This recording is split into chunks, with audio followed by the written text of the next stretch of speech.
वान्या जी, कहा जाता है कि भगवान आपके पापों को हरते हैं, आपके पापों को नष्ट करते हैं। और ये भी हमने सुना है कि भगवान का केवल एक बार नाम लीजिए तो भी आपके सारे पाप कट जाते हैं। लेकिन फिर भी कुछ विशेष उपाय ऐसे हो सकते हैं क्या जिसके जरिए हम उम्मीद करें कि जो हमने अतीत में किया है, क्योंकि हमसे बेहतर तो कोई नहीं जानता कि हम क्या गलत करके आए हैं, तो वो पाप कटें, इसके लिए क्या किया जा सकता है? बहुत ही सुंदर प्रश्न आपने पूछा। जैसे कि आदरणीय सचिन जी ने भी बताया कि कैसे हम ईश्वर के प्रति सरेंडर कर सकते हैं अपनी लाइफ में अपनी चीज़ों को। अगर ऐसा हमारे साथ होता है कि हमारे कुछ पास्ट लाइफ कर्मास हैं जिस वजह से हमारी लाइफ में बहुत सारी चीज़ें जो हैं हमारे अकॉर्डिंग नहीं चल पाती हैं, बहुत बार कई बार हमें बैड लक फॉलो करता है या कुछ भी ऐसा होता है, तो इसके लिए सबसे ज़्यादा जो है आपको क्षमा प्रार्थना जो है हमारी लाइफ में हेल्प करती है।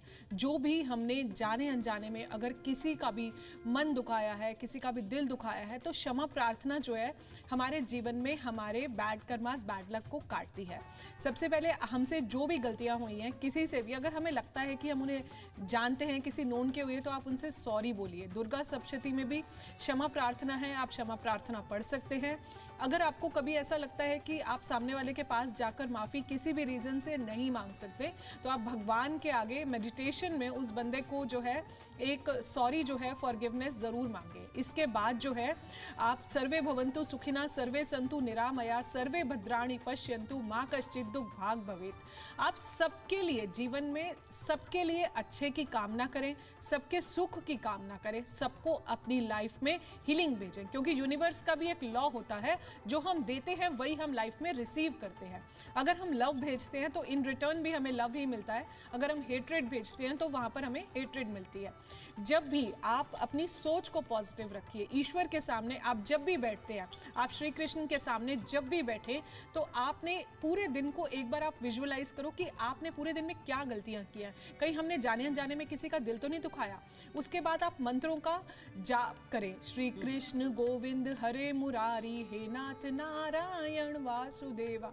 इसके बाद ओम नमो भगवते वासुदेवाय का जाप करें।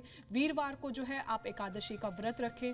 विष्णु सहस्त्र नाम सुबह उठकर स्नान कर कर आप वीरवार को जरूर करें, और फिर आप देखेंगे कि आपकी लाइफ में जो है ना बहुत ज़्यादा रियलाइजेशन जो है बहुत क्लोज आने लगती है। आपको लाइफ में पता लगने लगता है, लाइफ का मीनिंग आपको समझने लगता है। विष्णु सहस्त्रनाम आपके जीवन में बहुत चेंजेस लाता है। आप जो है मन से करिए, नियम से करिए विष्णु सहस्त्रनाम को। श्री कृष्ण को का जो एकादशी का व्रत है वो हमारी लाइफ में बहुत ज़्यादा इंपॉर्टेंट होता है। हमारा चंद्रमा हमारी लाइफ में बहुत ज़्यादा इंपॉर्टेंट है, क्योंकि अगर हम मेंटली स्ट्रांग है तभी हम अपनी लाइफ में सब कुछ अच्छे से कर पाते हैं, चाहे वो हमारी एक डिसीजन मेकिंग पावर हो, चाहे कुछ भी हो। आप देखिए, आप हेल्थ में जितने भी स्ट्रांग है, लेकिन अगर हम आज हमारा मूड खराब है तो आप देखते हैं कि पूरी एनर्जी पूरे दिन की डिस्टर्ब हो जाती है। तो अपने शब्दों पर विचार कीजिए, क्या आप बोल रहे हैं।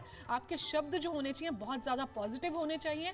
आप जब भी किसी से बात कर रहे हैं तो ऐसे बात करिए जो एनर्जी आप खुद रिसीव करना चाहते हैं, कि लोग आपको ऐसे ट्रीट करें। इसके अलावा जो है श्री कृष्ण ये भी कहते हैं, जिस विधि राखे राम, गीता में लिखा है। तो ईश्वर हमें जिन भी सर्कमस्टांसेस में रखते हैं, हमें उसमें भी भगवान का ग्रैटिट्यूड देना बहुत ज़्यादा ज़रूरी होता है, हमें ग्रेटफुल रहना बहुत ज़रूरी है। तो ये छोटी छोटी चीज़ें हैं जो आपको लाइफ में बहुत ऊपर उठाती हैं, अपने लक्ष्य की तरफ उठाती हैं।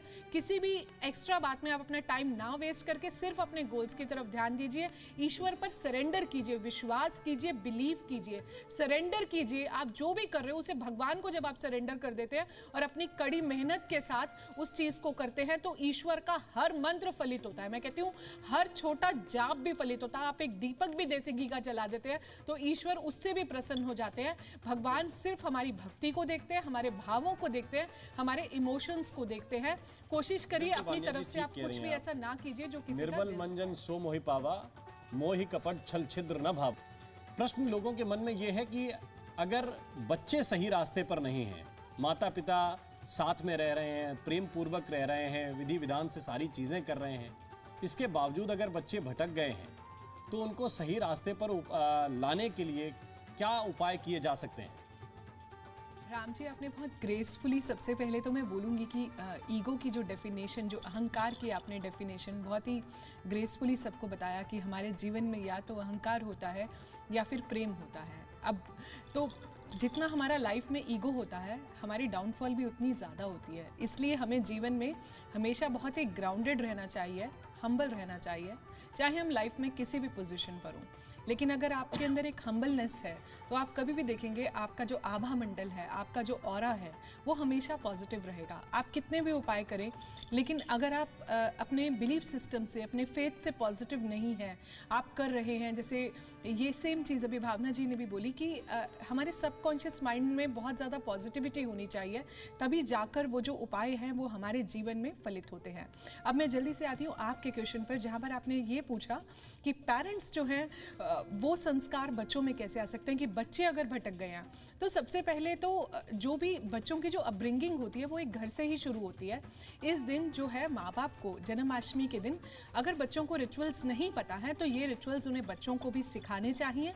मंत्रों का जो रिसिटेशन है वो जो है बच्चों को भी करना चाहिए, बच्चों को भी पूजा में शामिल होना चाहिए, क्योंकि नंदलाल जो है एक नटखट बच्चे की तरह जो है इनके रूप का जो है प्रेजेंटेशन है, वो एक हमें ये मैसेज भी देता है कि हमें लाइफ में नटोरियस होने के साथ साथ अपने संस्कार, अपनी सीमाएं जो हैं वो नहीं लांघनी चाहिए। तो पेरेंट्स को बच्चों को इन्वॉल्व करना चाहिए, बच्चों को टीचिंग्स देनी चाहिए, हर दिन देनी चाहिए। उसके लिए उन्हें किसी फेस्टिवल की वेट नहीं करनी चाहिए।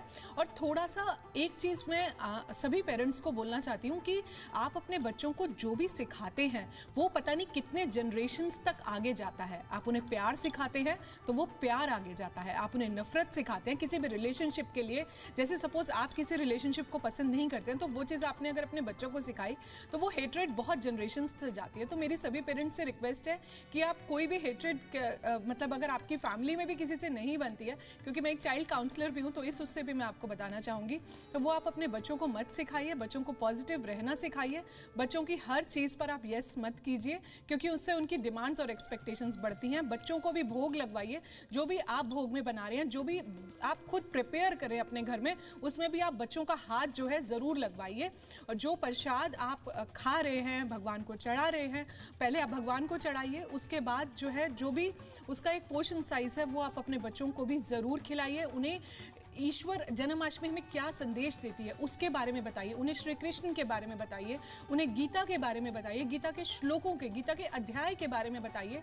तो जो छोटी छोटी चीज़ें जब आप अपने बच्चों को बताएंगे, हो सकता है कि फर्स्ट टाइम में वो ना सुने, ना लाइक करें, बट जब एक चीज़ को हम बार बार बताते हैं तो वो हमारे सबकॉन्शियस माइंड में जाता है। तो कभी ना कभी बच्चे उस चीज़ को ज़रूर, उन डॉट्स को लाइफ में कनेक्ट करते हैं। इसलिए आप अपने बच्चों को अच्छे संस्कार दीजिए, ग्राउंडेड रहना सिखाइए, क्योंकि आप हर समय अपने बच्चों के साथ नहीं बाहर जा सकते, लेकिन अगर बच्चों के रूट स्ट्रांग है, बच्चों के ग्राउंडेडनेस बहुत स्ट्रांग है, एजुकेशन स्ट्रांग है, आपने उन्हें अच्छे संस्कार दिए, तो आपके बच्चे कभी भी अपनी राह से नहीं भटकेंगे।